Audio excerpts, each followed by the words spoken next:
Yes, we are back.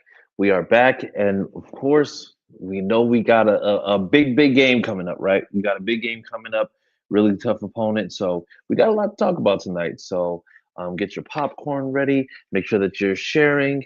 And we're about to get started. Welcome back to Sick Podcast Anvil Show. Sammy, bring us in. Turn up your volume. Because you're about to listen to The Sick Podcast.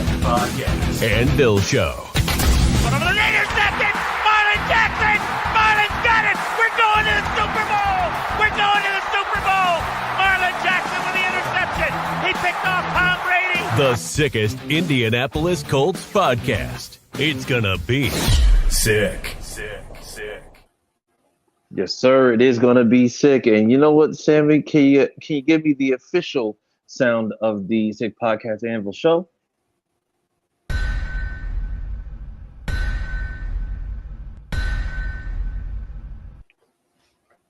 Yes, sir. And also, before we get started, like I said, I will get to my esteemed co-host. But before we do, here's a quick reminder. Game on. Week 4 starts right now. Literally right now, because we got a game tonight. And every touchdown brings you closer to a payout with DraftKings Sportsbook, an official sports betting partner of the NFL. This isn't just football, it's first down, touchdown fireworks, anytime touchdown rushes, and live bets that ride every momentum shift. At DraftKings, every play is your next shot to win. New customers, this one's for you. Bet just $5 and get $300 in bonus bets instantly. Plus, grab over $200 off any NFL Sunday ticket from YouTube and YouTube TV. Your season starts now. Download the DraftKings Sportsbook app and use code SICKSPORTS. That's SICKSPORTS. All caps, no spaces. That's code SICKSPORTS to get $300 in bonus bets instantly when you place your first bet of $5 or more, plus over $200 off NFL Sunday ticket from YouTube and YouTube TV.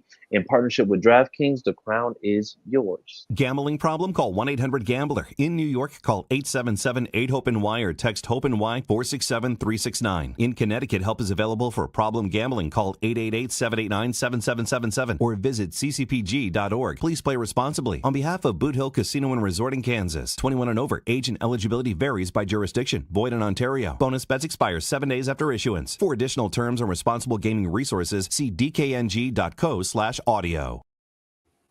Yes, sir. And as I said before, the Sick Podcast Anvil Show. I am CJ, and I have with me Big P. There we go. And so yes, we already talked about the game versus the Titans. We are on to LA. And you know what? Before we get started, I'd be remiss if I didn't mention the people popping in. What's up, Stacy? What's going on, Kevin, Teresa? Like I said, make sure that you're liking, commenting, sharing, all that good stuff. And yeah, make sure that you're letting the Colts fans know. I mean, everybody's welcome, but let's be honest. Colts fans really wanted to see this because Titans fans don't want to see this because we slander them, rightfully so. But either way, we have a big game coming up against the Rams. And I'd be remiss if I didn't mention that coming into the season, I think we kind of predicted some things in terms of record, in terms of games. We didn't know exactly what it was, but I think we pretty much were all consensus saying that the Rams would be, I want to say, our biggest test leading up to this point. And I mean, you have the Colts at 3-0 right now, which is a major thing. But I want to know, Pat, what are we looking? And what's up, Colton? We have this game right now, right? Mm-hmm. First off, we've seen this Colts team operate not just at a high level, but just want to make sure that we're also pointing some things out. And I'm going to say shout out to some people that, like I said, that just provide me with information and different things. So right now for the Colts, in terms of ranks, we're ranked second in points scored at this point in the season, also ranked second in yards per game offensively, and defense is seventh with the least amount of points given up in the league, and ninth in least amount of yards given up per game. So, I Okay. mean, as it stands right now, and I know we're not going to talk Super Bowl because it's week 4, No, so that's Super Bowl talk is just crazy way talk. too early. That's shit Dallas Cowboy fans talk about 3 days after the season's end. This is our year. Oh Way yeah, too early oh for that yeah, shit. yeah. And by the way, shout out to Brandon for that stat. But we gotta be able to, I'm gonna say, kind of be completely honest about like where this team is, right? You better be completely honest, because if you're not, this game is going to be a very big eye opener in a lot of ways. Every stat that you just rambled off, let me read you what LA stats are. LA's ranked, they're defensively, anyways, because that's the one that kind of has me a little more worried than offense. Offensively on our. Let me get back to here. My brain's going too fast. I was about to say it's just like, oh, slow down there, Buckaroo. But Like you just total yards allowed for the Rams, they're 4th. They're giving up 259 yards. Total points allowed per game, they're 1st. They've only given up 14 points. total? Yeah, the first 14 points. No, because They've held their opponents under 10 points in the first two and 3 games. Absolutely. because the Eagles just scored 29 on them the other day. Well, that's not what my stat thingy is telling me. But anyways, it's saying it's first. Rushing yards allowed, 57 to 70 yards, 3.9 yards per carry. And we know Tuesday we was talking about JT's right at 5.5. Passing yards allowed, they're middle of the pack. They're 15th. Sacks, they're tied for first with 12. So Okay. if all you Daniel Jones doubters, and at starting the season, I was one. I've been eating crow ever since week 1. And I'm hoping and praying that I eat crow again. They're going to have a test. Yeah. This is not that this team is not lacking with talent. Both sides of the ball. They're not lacking in their coaching ability. These guys, they're playing good football right now. Now, Yeah. and so are we. But if you go in there thinking you're with a swelled head and your chest is puffed out, your ass is going to get humbled real quick. Real quick.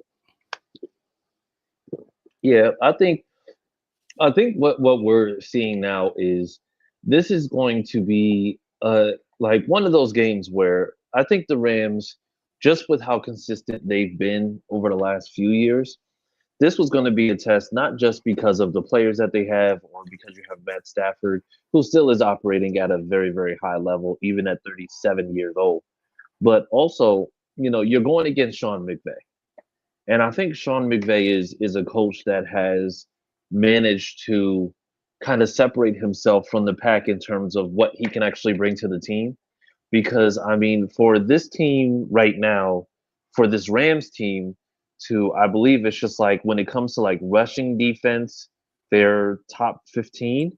And then when it comes to passing defense, they're actually higher than us in terms of just like the least amount of yards allowed for that team, because I think they're like 5th or 6th, and we're like 2 spots behind them in terms of passing defense or passing yardage. So I mean, as it stands right now, this is a really, really good Rams team that we're running into, and I mean, it's really just going to boil down to how we're able to navigate. You know, how Daniel Jones is going to be able to, I'm going to say, remain consistent.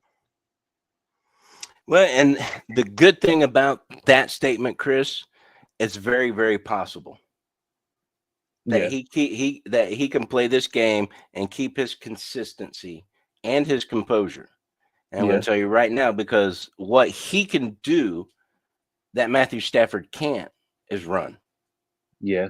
And I won't call him a dual threat quarterback like Lamar and Patrick Mahomes, hell, even AR. Those are true dual threat quarterbacks. But Daniel can run. That dude can move.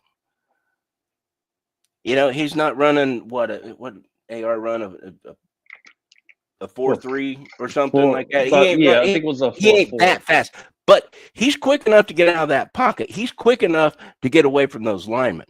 So to go back for that consistency topic that you just brought up, RPOs has got to be the staple of this game. It's got to be. It's got to be. That O-line has to give Jonathan a little bit of green. Yeah. Let them start collapsing on that box, bringing everybody in, and then we're going to start hitting them on the outside. But they don't think JT's going to run on them. So our O-line's got to give JT some green. Let JT do JT things.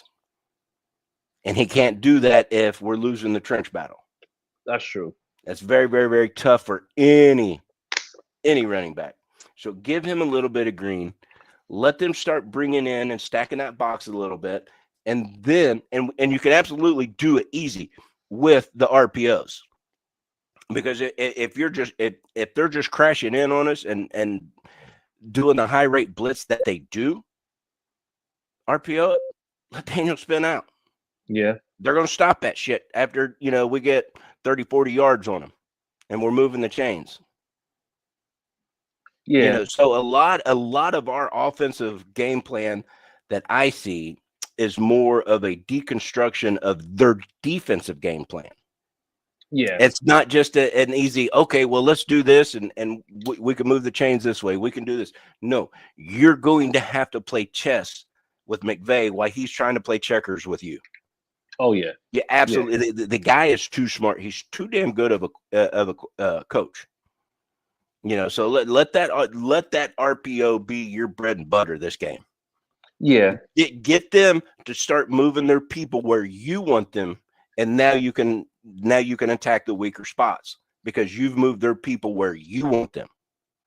And that I believe that RPO can do that. One of the things that we talked about since day one with AR is him and JT in the RPO game. Yeah. Who are you going to look for? Who are you going to spy on? Who are you going to try to contain? It's not as prevalent with Daniel Jones because he's not as big, he's not as fast. But it's still there. It's still a viable meat and potatoes kind of scheme. And it's going to be a hard-nosed football game. Everybody, the entire NFL world should be watching this game. It should be a great game. Yeah, and I think just to also compound on that, this is a Rams team, while slightly different, this is a Rams team that we've seen before. Mm-hmm. And I think the biggest issue that we ran into the first time that we played them was that you ran into that with a quarterback who couldn't necessarily operate the scheme, but was able to kind of turn it on in the second half, right? And the one thing that we can go ahead and I'm going to say that we can take solace in right now is the fact that we haven't started out slow in these games. No, we've either had games where the defense, was able to, make moves early, or I'm just going to say get things early, i.e., the Kenny Moore pick six, right? Or the first two games where now you see that there's two games where the offense is able to put points on the board consistently from the very beginning. So this isn't a team that starts slow. And if we're being honest, I think like quarterback has a lot to do with it. But I think, and this is, and I'm saying this to lead into this next point, we have a lot of weapons. You have a lot of weapons that you'll be able to refer back to. You have a lot of weapons that you can kind of do what you need to with. Now, I'm going to say the biggest way to make sure that you disrupt any quarterback's pressure or any quarterback's, I'm going to say rhythm, is heavy pass rush all the time. Yes. And so yes, now, absolutely, because we just talked about Matthew Stafford not being that mobile quarterback. He's what, 37, 37, 38 years 37, old. yeah. The dude was beat the hell Yeah. in Detroit. I promise you, that dude, when he gets up out of a chair, he's holding his back like my grandpa used to do. Yeah. Because he has just been beat to hell. Not to say he can't get the job done. Yes. You know, because he still has a damn good arm. He's still smart as a whip. And if you give him enough time, he will eat you up. So yes, you're 100% right. Pressure him, make him move his feet. Do not let him set. Yeah. If you do, he's gonna hit Puka, guaranteed. Yeah. He's gonna hit Puka and he's gonna hit Devontae because I mean, if we're being honest, and Devontae, both of them are. They're threats. They are very, very, very well adept at getting separation. And it doesn't matter how quick your guy is, doesn't matter how long his arms is. They know how to get separation. Mm-hmm. And with Devontae now helping a second year, third year Puka. Puka's in his third year. He's going to get even better. Yeah. You know, and if you go back and you look at fantasy points, he's doing his thing. Yeah. He absolutely is doing his thing. So that's why you have to stop it behind the O-line. That's why you cannot let Matthew Stafford get set. Their run game isn't that great. I'm not stressing about the run game. I don't think the run game is going to cause us to change anything in ways of the scheme that Lou's going to be coming up with. Yeah. Like, I believe our run game can change their defensive plan against us. Okay, yeah. Because I believe that. Because if you look at both teams, right, you're talking about two teams where offensively and defensively, they both rank very, very high. I think it's just like their defense, like our defense, as opposed to their offense and vice versa. You'll see that it's just like a lot of it is top 10. I think the one thing that they're not necessarily top 10 in is the rushing defense. And I mean, honestly, I don't see that necessarily being a huge issue for them because I think with any quarterback, you can dare teams to be one dimensional, right? Like you can say, yeah, just go ahead, defend the run because if you defend the run, then we're just going to pass it. And I think especially with the Rams secondary right now, the Rams secondary to me isn't that great. I mean, the defense as a whole is good, but I feel like a lot of their secondary success has been because of the fact that the pass rush is exactly what they want it to be. Yes, I agree. I agree 100%. Their secondary is the weak link On to that that defense. Mhm. Absolutely. Yeah, and so now, like, if I'm looking at this, I think, and we're gonna talk about this as well. It's just like I think you got to find a way to make sure that you can kind of slow down or even try to neutralize Jared Verse, because at that point, then you'll be able to say, oh yeah, like as long as you're slowing him down, you will have the time and you'll have the opportunity to be able to get the ball to your guys. Now, with that being said, we did see on the injury report, there's a couple names that were on there. We got the news coming out with Kenny, originally marked as a calf injury when he left the game on Sunday. But now they're talking about that it's looking like it's an Achilles injury. Yeah. Now, it's not a tear. It's not, but I think it. I read somebody's report. It said they felt like it was more of an Achilles strain. Yeah. And no surgery's needed, but time and rest is absolutely needed for Kenny Moore. We should absolutely rest that man. Oh yeah, absolutely. That man is a key figure of our defense. Now, what's his name that came? They just brought in Mike Hilton. I seen an interview that the Colts did with him, and he says that he's always felt like him and Kenny Moore's game mirrors each other. And they've called and they've become friends. Yeah. So, and I think he also said that he's always felt like them two are the best nickel corners in the league and have been for many years or several years. And I'm not disagreeing with that at all. So if Hilton gets in there, we should be okay. We really, really should. Yeah, yeah. I'm okay with the Hilton signing, and it's because of the fact that Mike Hilton. If you've ever followed him, there's a lot of things to be very excited about. For one, it's the fact that he's a slot corner similar to Kenny. So I don't believe that there's going to be a drop off when it comes to that. You say slot corner, I say nickel corner. Nickel slot. We know exactly what we mean. Tomato. Tomato, potato. There you go. But then on top of that, he was in Lou's system. So Yes. he's familiar with Lou's system. So, the things that are going to be asked of him isn't anything different than what's been asked of him previously, right? Nope. And that's a great point, Chris, because Clyde brought this up about Daniel Jones and AR being similar in skill sets. Mm-hmm. So if one goes out and the other comes in, Steichen isn't having to completely change the game plan because he's got a totally different quarterback in there. Yeah, because there's similarities and play style. The same thing with what your point you just made with Hilton coming under Lou. Mm-hmm. He's not going to change anything. He's like, all right, this is our game plan. This is what my expectations are out of you. Yeah. Okay, coach. There's no like, I need you to do this and come and watch this. Come, and all that extra coaching because he's already got it. Yeah, exactly. So that is a great benefit for us. Absolutely. Yeah. I'm telling you, man, my daddy has killed those free agents this year. And I'm loving it.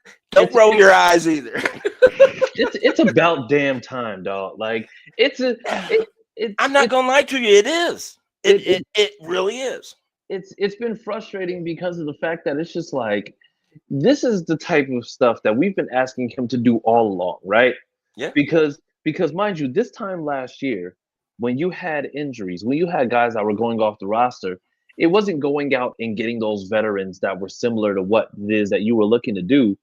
It was going on to practice squads and grabbing guys that literally were just not even depth guys. They were guys who were literally only on practice squads at that time.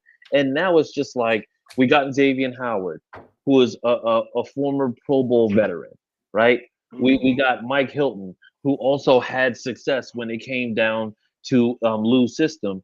And we've gotten these guys where we're able to say, yo, there's not really that crazy of a drop-off when it's come down to what we've needed from these corners, with picking them up, essentially off the street.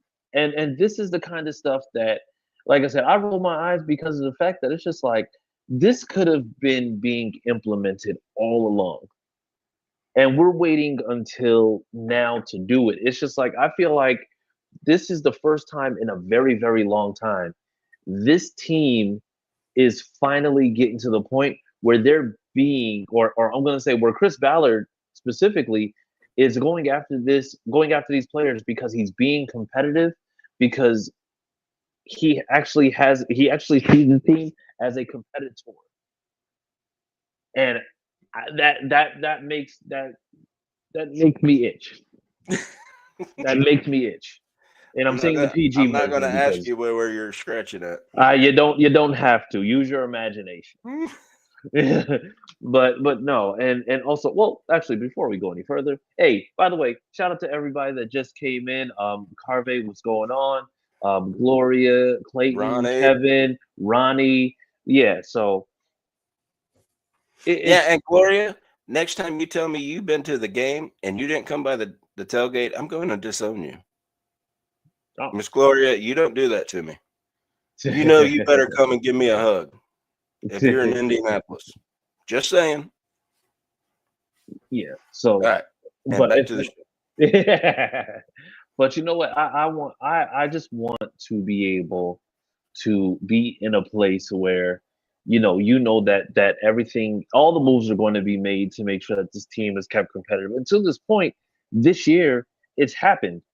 So I mean, as it stands right now, I want us to be able to just work on making sure that everything is happening or consistently happening the way that it is.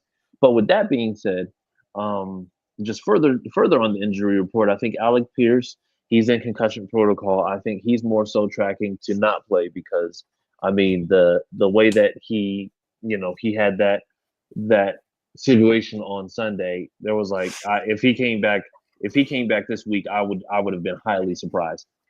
Yeah. What's So up, yeah. Zach? Yeah, and by the way, and also shout out to Ronnie for this comment. Sammy, can you go to Ronnie's last comment because he knows his ass is on the line, and it's like I Look at that picture. Leave that up there, Sammy. Look at that picture, y'all. Miss Glory out there hitting that anvil. yes, that's awesome. That is awesome. God, I love that picture, Glory. But but the thing is, it's like Chris Ballard, I think now he's moving and he's signing, he's getting personnel, but he's doing it more so with a sense of urgency. And I just don't feel like whether he's here or not next year, he's not going to not move with a sense of urgency moving forward. Everything was just like it was the long game. It was like trying to do the long game consistently, whereas now it's just like, oh wait, I can't twiddle my thumbs when it comes down to getting free agents. I can't twiddle my thumbs when it comes down to filling these positions of need. Like this stuff needs to happen as soon as possible. And at this point, I think it's to his benefit that you see, oh yeah, he really can do this. But then also at the same time, you really have to question, just be like, sir, why wasn't this happening all along when you can clearly do this? You didn't read a GMing in the NFL for Dummies book. I mean, you No. literally went and like you knew what the formula was, but now it's like everything's moving in motion. So now it's like you can't like he can't. To me personally, he can't ever go back to what he was doing. Those last few years where he's just not touching free agency, just trading down in the draft, drafting guys, and then going on practice squads. Like he's going to have to make sure that everything is just that this team remains competitive moving forward. And I absolutely 100% agree with you.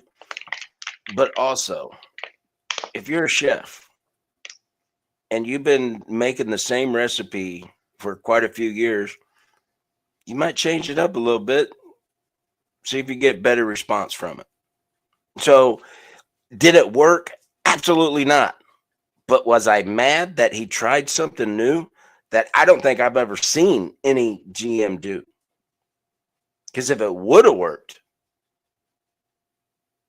conversation's completely different. We're only sour because it didn't work. But I'm okay with somebody trying to change up their recipe, from here to there. If you don't get good response from it, you go back to the original recipe. You go back to what working. And that's what he's done. So did it suck to have to ride that roller coaster and find out that it didn't work? Yeah. Being a Colts fan, it sucked. But am I mad at him for it? Not personally. Yeah, I think it is, to me at least, it's upsetting because I think it's just because of the way that the rooms kind of fell out, right? Because the thing is, at one point, let's just say the linebacker room, for example, you had Anthony Walker, you had Leonard, you had Bobby O, you had Zaire, you had EJ, you had all these guys, and you kind of let that linebacker room just kind of dwindle out, right?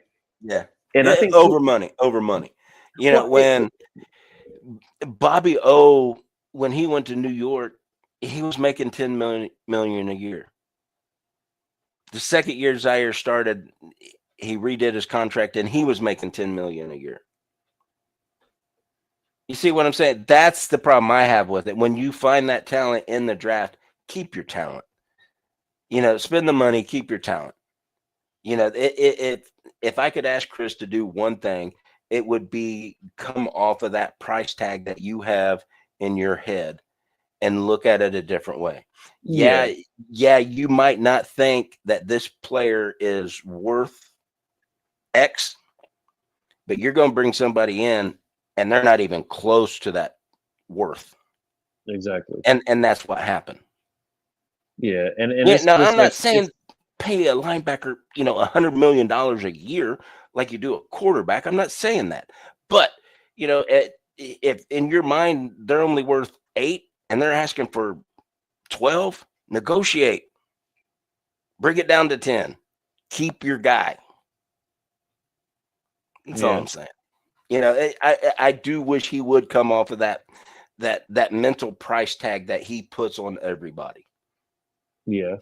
Because I hate seeing some players go, and especially over a few $1 million in the negotiation room. Look how bad our O-line went down when they didn't re-sign Gawinski because he wanted more money. Yeah. And next thing you know, we bring him back. You let Anthony Walker go. He's back on the team now. It just doesn't make sense. Yeah, I think it's just, and he's spoken about that. It's just like it's the being too bullish, And I think now, and I get that, Chris. I really do. I just don't like it. Is what I'm saying. I don't like it at all. I hated losing Bobby O. Anthony, not as much. I liked Anthony. He did great. But if he was wanting way more than what Ballard was going to pay him, I was okay. But I would have paid Bobby O. I'm just telling you right now, I would have paid Bobby O. Yeah, I think from a versatility standpoint, you 100% do, because I don't see a reason why you wouldn't bring somebody like Bobby O back, because I think even in this system, like under Lou, I think he would thrive because I think Leonard would thrive. Oh, 100%. Yes. 10 times better than Bobby O would under Coach Lou. Yes. You want to bring somebody back, bring my maniac back. Exactly.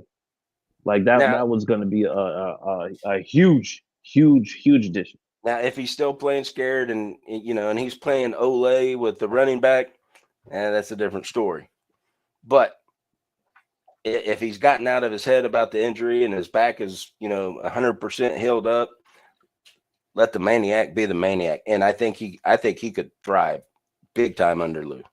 Yeah.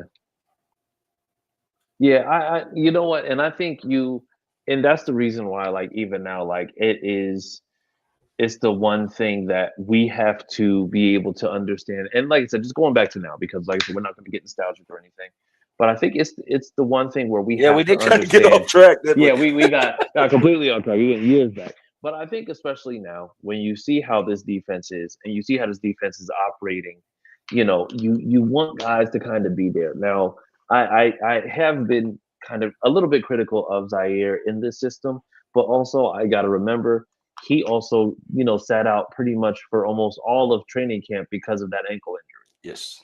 So, I mean, that's why I will go ahead and just give him grace in regards to that. But I think I'm hoping that he'll be able to just kind of, get it together and do exactly, what he needs to do to, I'm just going to say, get up to par. Because right now it's just like, I don't see him really translating in terms of just being able to cover the way that you need to in this type of system. I think being able to fly to defender, I think in Gus Bradley's system, a lot of that action kind of came to him. Whereas now it's just like, oh, you're going to have to go get it. And if you let that get past you, then it's going to be very, very tough for you to I'm going to say, recover accordingly. I think you're not wrong on your take on Zaire. But I'm not worried, because to me, Zaire is a competitor. He's not going to let that game beat him. He's not going to let the lack of training camp slow him down. Am I boring? Yes, sir. No, not at all. Oh, not at all. Just a long day. Yes, usually it's me. Usually it's the old man yawning. But no, I'm not. To be honest with you, I'm not too worried about Zaire. We'll get, he'll get back on top of the game, and quickly, just because he's that competitive. Yeah, And he's a baller. He absolutely is. He's the voice of the defense. He ain't afraid to hit. Now has he been out of position here or there? Yeah. yeah, But you missed all of spring training. yeah, It's gonna take him a little bit to get back mentally where he wants to be. And I think the more he struggles, the faster it's going to go because of that competitiveness. yeah. I mean, like I said, I'm hoping that he will be able to do what he needs to do to kind of get back to that form. I'm going to say maybe just like evolve that game, because I feel like this defense, it defensively, anybody who's been under Gus Bradley and is now in Lou's defense, your game has to evolve.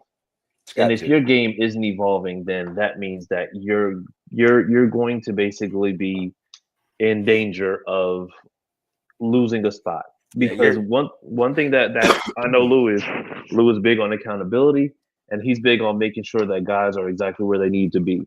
Now, one thing I think is kind of I'm going to say maybe kind of a mitigating factor in a little bit. After this week, Carlisle is eligible to come back. So with Carlisle being eligible to come back now, if his game is translating a little bit better than somebody else's, like Joe Bocci has already shown that he can play in this system and he can play very well. So then now Carlisle comes in, he's going to be challenging somebody for a spot. And if I'm being honest, he's going to, if he's challenging anybody, it's going to be the guy that's not familiar with the system, and that's Zaire. Could be. Now, Sammy, can you bring up Ronnie's comment about Zaire's production? Thank you. Zaire's production's way down. Absolutely. And you want it. You want it down from last year. And I'll tell you why. Because all last year, we were talking about the number of tackles. But at one point, Nick Cross was leading the league in tackles. Mm-hmm. When your safety is on the field that damn long and he's leading the NFL in tackles, there's a problem. Yeah. Zaire got all those tackles because we could not get off the field last year. Yeah. I wish we had the stats in front of us as far as, how many 3 and outs that defense has forced this year. That is the key, and that's why everybody's production is down, because the defense isn't on the field as often as they were last year or the last several years. I think Chris, you might have made the comment that our defense last year had to be in the best shape of any defense in the NFL ever, as long as they were on that field. Mm-hmm. So that's why, Ronnie. Yeah, they're not on the field. If you're not on the field, you're not productive, and that's a good thing. That is absolutely a good thing. Yeah, and you know what? And I'm going to say, to this point, what we can talk about is the fact that right now Zaire stands at about 9 solo tackles. I think he's about 16 combined, right? By this time last season, he was double the combined tackles, and he was at 14 solo. Yeah. So what I'm seeing in terms of what's happening with the teams that he's playing, the defense is firing off much quicker. And not just that, but guys are getting to these spots and they're making sure that they're doing what they need to do. Like for example, somebody that we've been talking about in terms of the pass rush, right? Because you're a trench guy. The pass rush has not necessarily been it's been decent, but it just hasn't been like good. It hasn't been taking all opportunities. It hasn't been noticeable. Yeah. But the thing is, but when you look at, like, for example, right now, I think Latu is he's 4th overall in the league in pass rush win rate. Pass rush win rate. But you saying Pass that, rush not me. win rate. Yes. And because right now he has a pass rush win rate of about 25.4%, right? But then also on top of that, he's getting pressures. But the problem is that he himself is just not getting home because he's not getting those sacks. Because he's getting held. We talked about this Tuesday. Yeah, absolutely. Anybody in the chats, did you listen to me and go back and watch that game and just watch him? Man, they were bear hugging that dude the whole time, and he was still getting pressure. Yeah. And not one flag was thrown on Tennessee for holding him. And they were literally bear hugging him to keep him out of that backfield. Yeah. And I think that's a testament to the fact that everybody wants to be the person that said, oh, this guy isn't going to pan out or he's not going to do well. But if you really look at what he's doing, he's having a good year. It just so happens that because of the fact that it doesn't show up in terms of a sack number or anything like that, all of a sudden we're saying, oh, no, he's not having a good year. It's just like he's not getting any production. No, he's producing. He's winning the pass rushes. It just so happens that he's just not getting home as frequently. So, I mean, if we're being completely real about where this team is, I think there's a lot of different aspects to be very happy about. I mean, I think I'm happy in terms of where the secondary is, even though we know that it's just like they're dealing with injuries and everything. And I'm also happy with where the offense is. Now, going back to what's going on this upcoming game, though, now we understand Matt Gonsalves, right guard. He was having a toe issue. He was in a walking boot, but then he was out of walking boot. So now we don't know whether or not he's going to play. So I'm going to say for you, being the trench guy, how much does him being there as opposed to not being there impact this game in particular? Tons. Your linemen are a very tight-knit group. Yes. And they absolutely take their jobs personally. True. So someone coming in, it's a different wheel on the cart. That cart is not going to roll the same. Now, will it be a complete dumpster fire and fall apart? We'll see. But yeah, anytime you are interchanging different linemen, it puts a different wheel on that cart. And you hope you've matched up all your spare tires. Yeah. I wanna say we can. Now, one thing that I would be concerned if we didn't have a little bit of continuity at that position, because I believe we still have Danny Pinter. Yeah. And Danny Pinter, while he's not what Matt Gonsalves has been on the line, he is one familiar with the system, and he has worked in it. So it's not like this is just a random guy we signed off the street. Nope. He's definitely somebody that we're doing. And he's been here a few years. He understands. So he is a good match to put in there. He might not be as good or as talented, but I don't think him being in there is going to disrupt the flow of that O-line. Oh, yeah, it's definitely not going to be detrimental. No, not at all. Like, fire. Now you got me on it. Don't blame that on me. That was like 5 minutes ago, bucko. Well, there's lag, and because we're streaming. Oh, it's lag. That's what you're calling it. Yeah, yeah. Sounds like gas. Just like last year, when we lost Fries, they re-signed Glow. That even though he played here, he's done great for us. That line was not the same. Yeah. When they brought Glow in when Fries went down.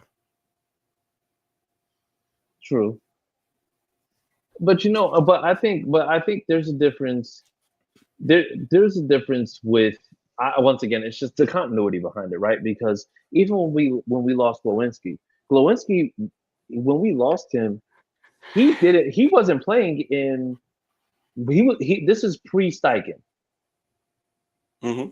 So I mean, so the thing is, I would expect there to be some type of drop off between him and or there should be some drop off with Lewinsky, being that you were out of that system and trying to trying to get him back into the fold. He played with the guys. Oh, excuse me. He played with the guys before, but he never played in this system. Whereas now, Danny Pinter is familiar with the system. He's familiar with this O-line coach. And then even to an extent, Dalton Tucker, even though he may not be favorable, he was somebody also who's doing the same thing. Agreed.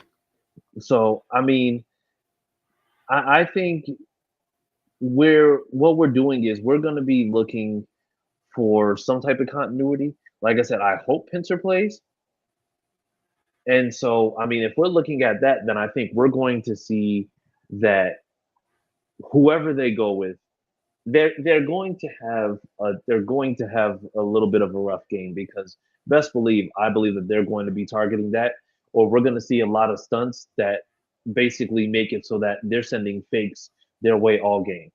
Now, the thing that kind of gets me away from being extremely worried about that is going to be that JT has emerged as a great pass blocker right now.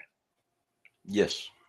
And that is very comforting when you're thinking about the fact that they might be sending a little bit more pressure because now you know that JT is going to go in there and he's going to chip somebody. And if for some reason he does that, if there's nothing available, then I think Daniel Jones is going to get out there and he's going to do exactly what he needs to do. If for some reason he knows that he needs to break free and just go and get the first down. Now, do I want him to just sit down and then get hit the way that he did the other day? Absolutely not. No. I didn't like that at all. That's the one thing about Daniel Jones on the team this year where I'm just like, look here, you putz. You need to go and do better because that was just absolutely concerning for me. But I'm going to, like I said, I'm going to go out on a limb and say I'm not worried about this game too much. I know it's going to be a tough game, but I think we're going to see them do. I think we're going to see them be able to move a little bit more comfortably than we would have normally against, let's just say, I'm going to say against this Rams team if, other people were, under center or whatever it is. Like, I think I've seen enough of the offense this year to be confident in the fact that while this game is a little bit concerning, I don't feel like this is going to be an utter blowout where we're going to get like stomped. Like, I don't believe that at all. Yeah, I don't think it's going to be a game like last week by no stretch of the imagination. It'd be nice if it would. Yeah. I'd like to go in there and handle them like we handled Tennessee, but it ain't going to happen. This could come down to a field goal. Yeah. Oh, yeah. I believe game that. really could. Both teams are pretty evenly matched in a lot of areas. So it's going to come down to what scheme they're going to do and how well the guys are executing it. Yeah, it really is, Chris. I don't see them blowing us out, and I don't see us blowing them out. It's going to be one of those chess matches, and who makes the least mistakes is winning this game. Yeah, absolutely. And so I want to say, so then what do you believe? And like I said, we I know you hate doing it, but we got to do it. It's Thursday. What do you have the score being for this game on Sunday? 24-21. Colts. 24-21? Okay. All right. I think we're on the same page because I'm right there. Like I believe that it might be like I want to say that I believe it might be like a 27-24. Indiana Jones going to have two tutties. That's going to lead us into our next anytime. Yes, absolutely. But you know what? So as Pat so astutely stated or didn't, well, that brings us to our sick picks for this week 4 game. Oh, that's the sick pick. It's time for Sick Picks. Brought to you by DraftKings. The crown is yours.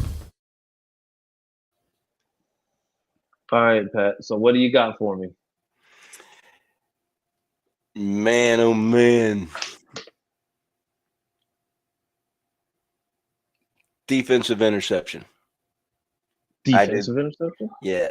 I do believe we are going to rattle Matthew Stafford, and he's going to make some mistakes. And we're going to get at least one interception. Okay. What Teresa say? I thought you guys were going to talk about stats. You are at this episode. About the stats that we're at? Well, actually, after the sick pick, so I'm going to say, you know what? I think we are going to see Jonathan Taylor. I think he's actually, because like I said, this is setting up to be one of those games where it's a little bit tougher to call. I still see Jonathan Taylor being over 85 yards. Okay. All right. So I absolutely, and if they hit that RPO like we talked about, it's going to open up a lot of things for JT. Mm-hmm. Absolutely, I can see it. Now Daniel, he's our resident gambler-aholic, and he says Chiefs, Colts, and Seahawks parlay pays great, and I promise you, he is on DraftKings, and he's using the sick code. Gotcha. Oh yeah. So make sure, and like I said, with the sick picks that we give you, make sure that you're using that code 6sports on DraftKings. Once again, that's all caps, no spaces, 6sports. So yes, make sure that you are utilizing that and using that often for all your parlays. And it's not just for NFL. You can use it for any sport that you can find on DraftKings. You can use that. I believe WNBA is still going on. Yep. NBA season is going to be starting up soon. Badminton has started. Badminton, soccer, table tennis is a big one also apparently. So I mean, there's no lack of possibilities, especially when you know that you frequently hit on those. Use that 6sports code, and you're going to be able to go ahead and get those credits and benefits. And then they said, oh yeah, so the stat, or I'm going to say, so I think the stats or that she was speaking in reference to is the sick picks. Yeah. Okay. I think we're all undefeated right now with our sick picks. I don't think I've lost any. I think I might be 2-1 on sick picks. But I wasn't here last Thursday. Oh yeah. And so I didn't give us a sick pick. Yeah. So that was so yeah. So like I said, but this week, defensive interception, or I'm going to say the defensive turnover, you could say, because I don't know if they have it just strictly for defensive interception, but turnover. All right, we're going to go with that one. And then, like I said, JT over 85 yards rushing. So yeah, make sure that you book that on your ticket if you haven't already. And so with that being said, we're actually going to go ahead and roll up out of here. This way Pat doesn't get yelled at. But actually, you know what? Before we do, because we do have we got a football game on here in a few minutes. Yeah, we do. But the thing is, I do want to make sure that I go ahead and just go over some of these comments. So we had Clayton who said, I like the fact that Daniel Jones, Indiana Jones, and AR both in communication with each other. They're not just staying apart. They're actually communicating with one another so that when AR does come in, he knows what's going on and they're on the same page. So that's a very, very big thing, because we know that wasn't the case with Flacco. You probably had that a little bit with Gardner Minshew, but I think with Gardner Minshew, he was just seizing the opportunity as opposed to just going and just wanting to mentor him, because, I mean, Gardner Minshew was, 26 at that particular time? So at that point, he himself was trying to, seize an opportunity and put himself in that thing. But Gardner Minshew is awesome. So either way. Good take, Clayton. Good take. Yes. And then Teresa says, "Are we worried that this is Pierce's third concussion?" Concussions happen. I don't know that it's necessarily concerning. I think it might be concerning going into a contract year because you're going to determine whether or not you're going to pay him again or whether you're going to let him walk. And if that ends up being something that factors in, I mean, it could hurt on the back end. So, I mean, I don't know. We'll have to see. For me, it's the grade of the concussion. Just because you're in the concussion protocol, you are concussed, doesn't mean your bell was rung as hard. You know, when that dude's head goes bouncing off the thing, I mean, he seizes up and all kinds of stuff. He's got to have, you know, a very high concussion. Yeah. You know, Yeah. when he gets hit. You know, we seen Alex get up on his own. We seen it happen, but it didn't really seem to interfere with his motor skills to his body like it does some other players. And I use Tua because he's the most recent and probably the most extreme case that I would ever seen somebody being concussed. Yeah. But yeah, it could. Tua's, yeah, if he had that another concussion, yeah, I'd definitely be worried. Yeah. Pierce, Yeah, absolutely. no, because yeah, he's had, you know, 2 or 3 or 4. They just haven't been that severe. So Yeah. I'm not too worried about it. And if it does affect anything, it might affect his, like you said, Chris, his checkbook. Yeah. So yeah, I think so. And then we got 2 more, and then I'm gonna have to wrap up. But we said Daniel said this is a statement game, gonna focus on moving the chain, short routes, and run game. And Indiana Jones wants it. I expect him to be pressed and moving around a lot. So 100%, yeah. And then Teresa says, "Do you think Carly intimidates our guys showing up for practices?" No, Not at because the thing is, I think this is she's been doing this for years, and people Yes. just didn't know because people weren't paying attention. So, But you now know, she's an owner, hmm you know, so the spotlight's on her, everything she does. exactly.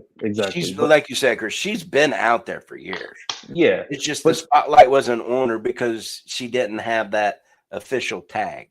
yeah, but now that she has that tag, I see, you know, it carries some more weight. It carries more weight, and now you're going to have to put a little bit more respect on it. But also, I think the thing for them is the fact that Chris Ballard finally brought in some guys who are vocal, who are bringing this energy, who aren't just being the Boy Scouts. They're being the guys who are bringing juice and that are doing everything that they're supposed to do. And I think that's what we've been missing for years. So I don't think it's necessarily intimidating as much as it is like they know she means business. So that's not going to be intimidating. I think that makes sure that you go ahead and that you're keeping everything accountable. Absolutely. Yeah. So I mean, if we're being honest, I absolutely 100% am down with that. But please bring up the handle, Sammy. All right, and then you can find me on Twitter at CJ Colts fan. Where can they find you, Pat? On X at Big P Colts. Yes, and then can you bring up the And I'm telling podcast you page, right now, please? if I pay $44 million and rename a company, you better call it that company, or me and you are not friends no more. Yeah, absolutely not. And then you can find us on Twitter at SickPodColts. You can find us on Twitter at SickPodColts. And you can also find this episode on, actually, I believe it's going to be on Fridays for Z103. Yes. Yes, you can find us No. on Fridays on Z103.com at 12 p.m. Eastern Standard Time for the Thursday episode. And then you can also find this episode Sunday morning, 6 a.m. Eastern Standard Time on Mix 105. This way you can go ahead and hear our preview of the game. So this way you know what to prepare for and you know exactly what to look out for. And then shout out to our guys across the pond, VIP One Lounge Extra. That's our Colts UK station that's broadcasting, I believe, at 5 p.m. Eastern Standard Time, I believe, on Wednesdays. And then I'm not sure if they do on Fridays or not, but either way, they can go ahead and hear us over there as well. And hey, one thing that we had to make sure that we went over right now. Hey, shout out to our UK affiliate, or not UK, but shout out to Colts Mexico. Because our Indianapolis Colts fans, Mexico. Indianapolis Colts fans, Mexico, because we see that they've been representing, and we haven't been shouting them out as much as we should. So, shout out to them. And as a matter of fact, if you're watching this and if you're hearing this, make sure that you either go to @SickPodColts on Twitter or you go to the YouTube page. Let us know where you listen from. And then we want to make sure that we shout you guys out as well, because we want to make sure that everybody's accounted for, because no matter where you're from, if you're a Colts fan, we want to hear from you. Yeah. All right. Yeah, and then also, if you're another show like we are, join the fun, join the talk. It's okay. Nobody's in competition here. We've seen Horseshoe Mob guys in here all the time. We stole Chris for the Horseshoe Mob. And yet Josh Sr. still gets in here. He still shares our show. There's no animosity between our show and anybody else's.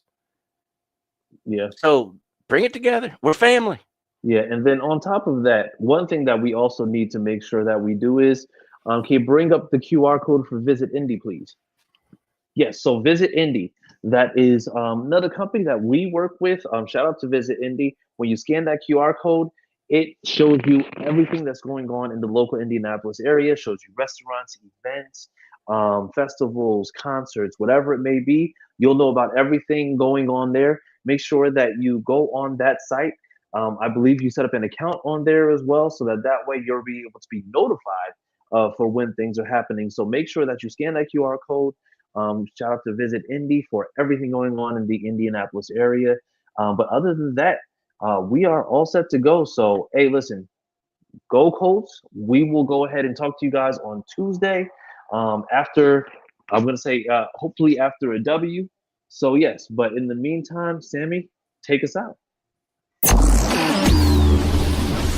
And that's a wrap. Hope you don't miss us too much until next time. Follow the Sick Podcast and Bill Show on YouTube, Instagram, Facebook, Google Play, and Apple Podcasts.